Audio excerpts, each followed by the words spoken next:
اس میں بحیثیت انسان میں اپنے آپ کو یعنی کہ بڑا بہتر سمجھتا ہوں. زبردست. اچھا عبدالرؤف صاحب، اگر ریئل اسٹیٹ کی بات کریں، جب آپ اس میں انٹر ہوئے، جب آپ نے سوچا کہ مجھے ریئل اسٹیٹ بزنس کی طرف جانا چاہیے، تو آپ کا پہلا خیال، پہلی سوچ کیا تھی؟ یہ بھی بڑی ایک انٹرسٹنگ سٹوری ہے جی کہ میں اور میری فیملی جو تھی، ہم ایک بیکورڈ گاؤں سے بلانگ کرتے تھے. تو میرے پیرنٹس نے ایک شرط رکھ دی تھی کہ اگر آپ ہمیں اسلام آباد میں لے کے جائیں گے تو آپ کے پاس اپنا گھر ہونا چاہیے اور یہ چیزیں ہونی چاہیے تاکہ ہم اگر شفٹ کریں تو یہ چیزیں ہوں. تو پھر میں نے اسی کاز کو دیکھتے ہوئے پارٹ ٹائم، جس طریقے سے میں نے بتایا کہ میں اٹامک انرجی میں تھا، تو میں نے پارٹ ٹائم اپنے بزنس کا آغاز کیا. زبردست. اور جب میں نے بزنس کیا تو ساتھ ساتھ میں اپنی ایجوکیشن بھی امپروو کر رہا تھا. تو میرے یونیورسٹی فیلو تھے، تو ہم نے ایک دن اسی طرح سٹنگ میں سوچا کہ یار جو ڈیولپ کنٹریز اور انڈر ڈیولپ کنٹریز ہیں ان کا ڈفرینس ہے کیا. تو وہاں پر ہم نے دیکھا کہ یوتھ کو اگر آنیسٹلی رول ملے تو یوتھ ہی اپنے ملک کو ڈیولپ کنٹریز میں کنورٹ کر سکتی ہیں. کیونکہ ہم سب ینگ تھے، یونیورسٹی میں تھے، تو ہم نے وہیں سے ایک اپنا لزان بنایا، ایک ٹیم کو لے کر چلے اور ساتھ ساتھ ہم نے بزنس بھی سٹارٹ کیا. تو اللہ پاک نے بڑا کرم کیا، آپ کی ایک پی آر بھی بنی، آپ لوگوں کو ایک دوسرے کے لیے سبب الاسباب بنتے ہوئے کمپنی میں بھی بن گئے. تو کہنا یہ ہے کہ میرا گھر بھی بن گیا اور ساتھ میں بزنس کی بنیاد بھی ہوگی.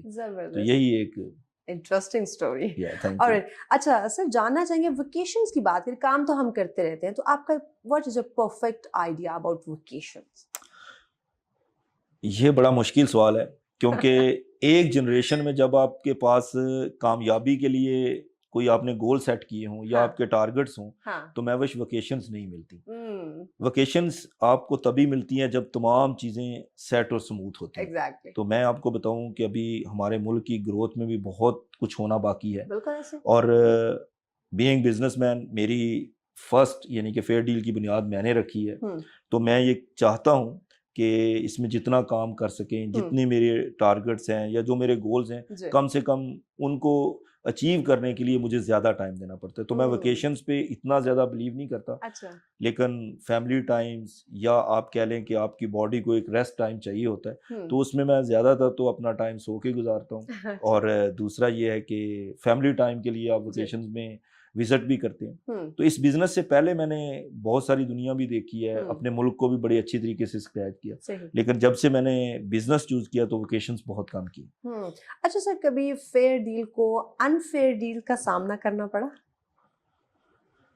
دیکھیں، ہر چیز کبھی بھی رائٹ نہیں ہوتی، اس میں ایشوز بھی آتے ہیں، اس میں لوگوں کے ساتھ جب آپ نے کام کرنا ہوتا ہے تو ضروری نہیں ہے کہ آپ کی ون سائڈ ہو. یہ اس کی ایگزامپل ایسی ہے کہ جیسے روڈ پہ آپ جتنی مرضی ٹریفک رولز اور ایس او پی کو لے کر چلیں تو کبھی کسی کی غلطی سے بھی آپ کو فیس کرنا پڑ سکتا ہے. تو ہم بھی اسی معاشرے کا حصہ ہیں، بہت دفعہ ہوا، لیکن ہمیشہ اپنی اصلاح کی، دوسروں کی اصلاح کی اور کوشش کی کہ لوگوں کو بتایا جائے کہ اگر آپ کی گروتھ ہونی ہے تو اس میں آپ کا سچ کا ہونا بہت ضروری ہے، آپ کی آنیسٹی ہونی چاہیے، آپ کے اندر ایک پازیٹیوٹی ہونی چاہیے، دین ہی سکسیس ملتی ہے. اور اس میں آپ کو بتاؤں کہ ہمیں قائد اعظم محمد علی جناح کو نہیں بھولنا چاہیے. انہوں نے یہ جو ملک پاکستان ہمیں ایک آزاد ملک بنا کے دیا تو اس میں ان کی اسٹرگل تھی، ایفرٹس تھی، آنیسٹی تھی، اور انہوں نے وہ کچھ کر دکھایا جو پاسبل نہیں تھا.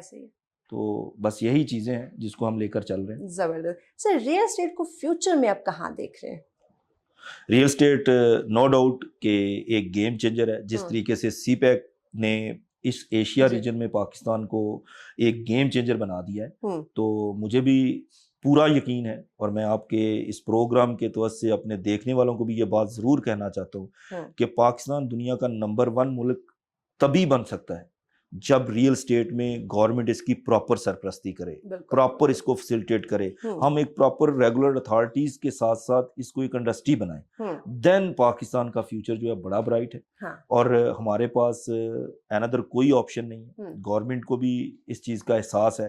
اسی لیے آپ دیکھیں کووڈ جیسی پوری موذی مرض نے یعنی کہ صرف پاکستان کی اکانومی کو سٹیبل رکھا. اس کے پیچھے یہی تھا کہ ریئل اسٹیٹ کا ایک سیکٹر چل رہا تھا. پرائم منسٹر صاحب نے اس ویژن کے ساتھ ایک انڈسٹریل پیکج دیا جس کی بیس پہ پورا ملک چلا. تو میں پورا بلیو ہے، میرا پورا یقین ہے کہ انشاءاللہ اگر ریئل اسٹیٹ کی پراپر سرپرستی ہوئی تو پاکستان کا فیوچر بڑا برائٹ ہے. ایگزیکٹلی. اچھا سر، بات کرتے ہیں، ہم نے آپ کے آفس میں بہت ساری شیلڈز دیکھی، ٹرافیز دیکھے، ایوارڈز دیکھے، اس کے پیچھے کی سٹوری ہم جاننا چاہیں گے اور یقیناً ہمارے ناظرین بھی. اس کے پیچھے کوئی خاص سٹوری تو نہیں ہے، صرف محنت ہے. اور میں نے آپ کو بتایا کہ میں نے جب اپنا فیلڈ چوز کیا تو اس ٹائم مجھے اس چیز کا پورا احساس تھا کہ ریئل اسٹیٹ کے شعبہ میں بہت کام ہونا باقی ہے. تو میں نے جس طریقے سے 2015 میں 16 میں پاکستان میں اللہ پاک نے مجھ سے کام لیا کہ میں نے آل پاکستان فیڈریشن جو آج ہے اس کی بنیاد رکھی. پہلا اجلاس کنونشن میں نے اسلام آباد میں کیا اور 2015-16 میں ہم نے FBR ویلیویشن کر کے ایک ٹرینڈ سیٹ کیا. پھر انٹرنیشنل اور نیشنل ہم نے جتنے بھی بڑے کنٹریز ہیں ان کے ساتھ اپنے بزنس کو پروموٹ کیا اور جو بڑے شہر ہیں ان کے ساتھ بزنس کو لے کر چلے. تو بس انہی کامیابیوں کے نتیجے میں یہ ٹرافیز ہیں.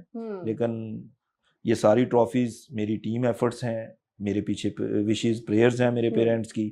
اور میں آپ کو بتاؤں کہ ہر اس بندے کے لیے بڑی اپرچونٹی ہے، بڑے اللہ پاک نے اس میں رزق رکھا ہے کہ جو بندہ صدقے دل سے کام کرے تو اس کے لیے بڑی آسانی ہے. کوئی شک نہیں. سر، ہمارے ناظرین کے لیے کوئی میسج؟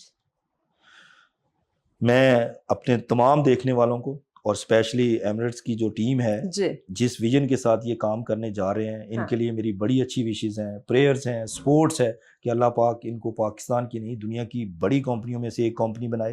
اور دوسرا، جو میرے ویورز دیکھنے والے ہیں جو مجھ سے پیار کرتے ہیں ان کو میں ایک ہی چیز کہنا چاہتا ہوں کہ اپنا کام پورا ایمانداری سے کریں. اور جو ایک ریل اسٹیٹ کا کنسیپٹ بنا ہوا تھا جو کہ اب بہت کم ہو گیا ہے کہ یہاں پر لوگ جو ہیں وہ سچ نہیں بولتے، چیٹنگ کرتے ہیں، اس کو بری طرح کنڈیم کریں. اور ٹوٹل سکسیس آپ کی جو ہے وہ آپ کی آنیسٹی سے ہے، آپ کی ایمانداری سے ہے، آپ کی لائلٹی سے ہے اور سچ بولنے سے. اپنے کلائنٹس کا اپنے سے زیادہ خیال رکھیں، دین آپ کا ریونیو بھی بڑھے گا اور آپ کا کلائنٹس بھی. Thank you sir, thank you so much, آپ نے وقت دیا. ناظرین ابھی کے لیے اتنا ہی. اپنی ہوسٹ محافظ چودھری کو دیجیے اجازت. دوبارہ آپ سے ملاقات ہوگی نیکسٹ سیشن میں. اللہ حافظ.